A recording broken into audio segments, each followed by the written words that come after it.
శ్రీ రేణుక ఎల్లమ్మ తల్లి జ్యోతిష్యాలయం. ముఖం చూసి జ్యోతిష్యం చెప్పబడును. మీ పేరు బలము, మీ భవిష్యత్తులో జరగబోయేది చెప్పబడును. మీ కుటుంబ సమస్యలు, చదువు, ఉద్యోగం, మనశ్శాంతి, ఆరోగ్యం మరియు సకల సమస్యలకు పరిష్కారం చూపబడును. భయము, అనారోగ్య సమస్యలు, అనుమానం, చెడు ప్రయోగాల నివారణకు పరిష్కారం చూపబడును. ఎటువంటి వ్యాధులకైనా మూలికా వైద్యం చేయబడును. మంచి హస్తవాసి ఉన్న గురూజీ. ఒకసారి కాల్ చేయండి, మీకే తెలుస్తుంది. స్త్రీ పురుష వశీకరణ 100% guarantee. Guruji Lakshman Raju. Cell number 8639883141. ఓం శ్రీ మాత్రే నమః. ఛానల్లోకి స్వాగతమండి. మిథున రాశి వారి ఇంటికి ఒక దేవుడు రాబోతున్నాడు. అయితే ఆ దేవుడు ఎవరు, ఎందుకు వస్తున్నాడు, ఆ దేవుడి అనుగ్రహం కోసం మీరు ఏం చేయాలి, అసలు మీ చుట్టూ దేవుడు తిరుగుతున్నాడు అనటానికి సంకేతాలేంటి, అలాగే ఈ నెల 26వ తేదీన మీకు ఏం జరగబోతోంది అనే ఆసక్తికరమైన విషయాలన్నీ కూడా ఈ వీడియోలో మనం వివరంగా తెలుసుకుందాం. కానీ అంతకంటే ముందుగా మీరు కనుక మన ఛానల్ని ఇప్పటివరకు సబ్స్క్రైబ్ చేసుకోకపోతే సబ్స్క్రైబ్ చేసుకొని పక్కనే ఉన్న బెల్ ఐకాన్ నొక్కి ఆల్ సెలెక్ట్ చేసుకుంటే మేము ఇలాంటి వీడియోస్ అప్లోడ్ చేయగానే ముందుగా మీకు నోటిఫికేషన్ వస్తుంది. అలాగే వీడియో నచ్చినట్లయితే లైక్ చేయడం మర్చిపోకండి. ఇక వివరాల్లోకి వెళ్ళిపోతే, ఈ రాశివారి చుట్టూ ఏ దేవుడు రాబోతున్నాడు అనే విషయాన్ని తెలుసుకోబోయే ముందు మీరు జీవితంలో కొన్ని విషయాలను నిర్లక్ష్యం చేయకూడదు. ఇలా చేసినట్లయితే కనుక జీవితంలో ఎన్నో కష్టాలను, నష్టాలను ఎదుర్కోవలసి ఉంటుంది. కాబట్టి వాటి నుండి బయటపడటానికి ఆ విషయాలను నిర్లక్ష్యం చేయకుండా ప్రతి అంశాన్ని కూడా ఆచితూచి ఆలోచించి నిర్ణయం తీసుకోవాలి. ఆ విషయాల గురించి మనం వివరంగా తెలుసుకుందాం. ప్రస్తుతమున్న పరిస్థితుల్ని అనుసరించి కొన్ని సందర్భాలలో తోచింది చేసే విధంగా మీరు ప్రవర్తిస్తూ ఉంటారు. అటువంటి పరిస్థితుల్లో మార్చుకోకపోయినట్లయితే జీవితంలో కష్టాలను ఎదుర్కొంటారు. అందుచేత ప్రతి ఒక్క అంశాన్ని క్షుణ్ణంగా పరిశీలించి నిర్ణయం తీసుకోవాలి. ఆలోచనలు స్థిరంగా ఉండేలా ప్రయత్నించాలి. ఒక నిర్ణయం తీసుకుంటే దానికి ఖచ్చితంగా కట్టుబడి ఉండాలి. ఈ అంశంలో మీరు మీ ప్రవర్తనను సవరించుకుంటే కనుక జీవితాన్ని ఆనందదాయకంగా మార్చుకోవచ్చు. ఈ రాశివారికి జీవితంలో ఒడిదుడుకులు ఎక్కువగా ఉంటాయి. అలాగే అధికంగా శ్రమించి తమ బాధ్యతలను నిర్వహించి ఉన్నత స్థానానికి చేరుకుంటారు.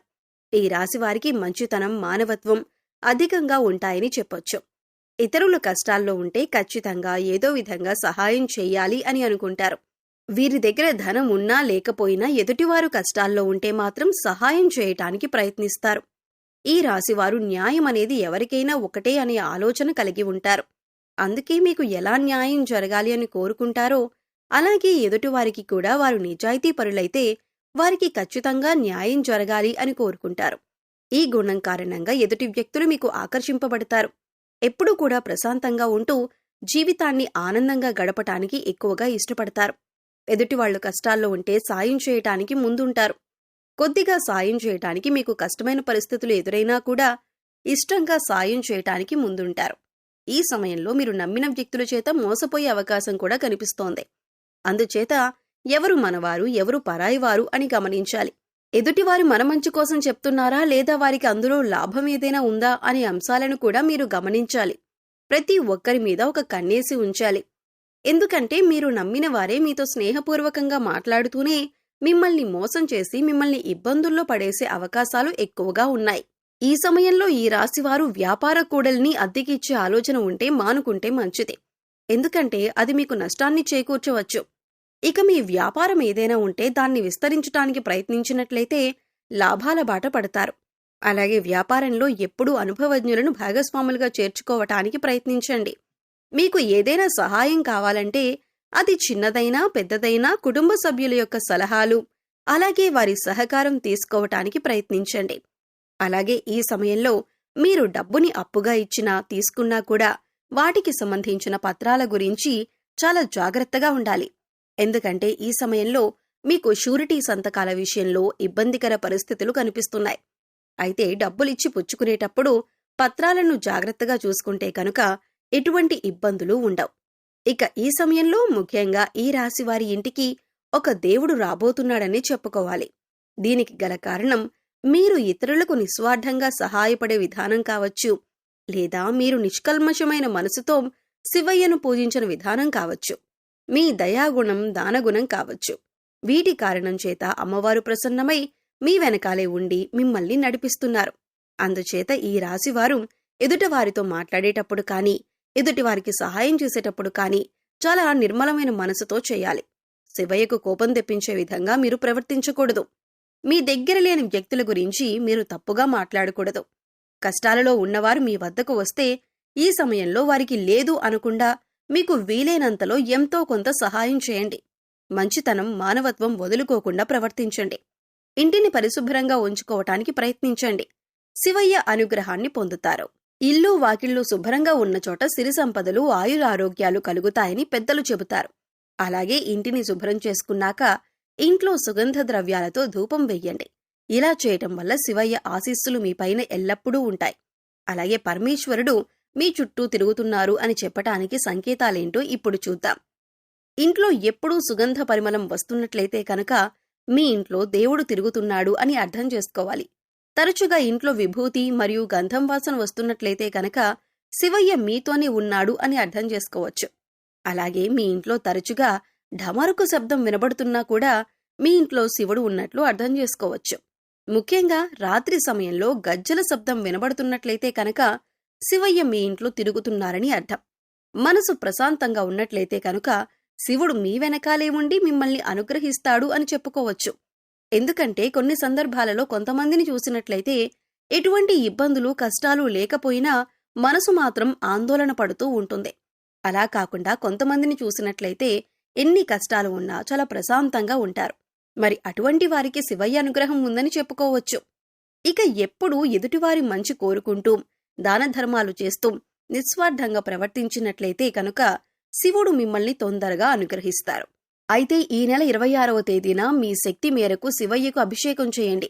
గుడికి వెళ్లలేని వారు ఇంట్లోనే చిన్న శివలింగం పెట్టుకుని అభిషేకం చేసుకోవచ్చు. వీలైతే పంచామృతాలతో అభిషేకం చేయండి. వీలు కాని వారు మంచినీటితో అభిషేకం చేసినా కూడా శివయ్య మిమ్మల్ని అనుగ్రహిస్తాడు. శివుడికి ఒక బిల్వపత్రాన్ని సమర్పించండి. అభిషేకానికి విభూతిని కూడా ఉపయోగించండి. శివయ్యకు విభూతి అంటే చాలా ఇష్టం. అలాగే అన్నంతో అభిషేకం చేస్తే అనారోగ్య సమస్య నుంచి బయటపడతారు.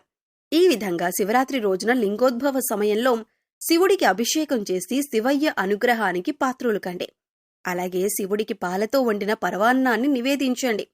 అంటే పాలు కాగిన తర్వాత అందులో కొద్దిగా బియ్యం వేసి ఉడికిన తర్వాత కొద్దిగా బెల్లం వేసి కలపండి.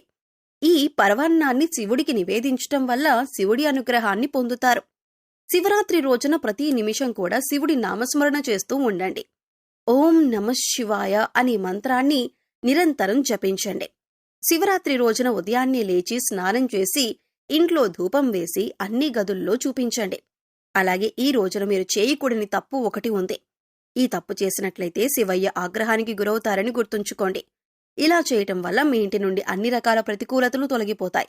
ఇక ఎప్పుడైతే నెగిటివ్ ఎనర్జీ తొలగిపోతుందో అప్పట్నుంచి మీ సంపద పెరుగుతుంది.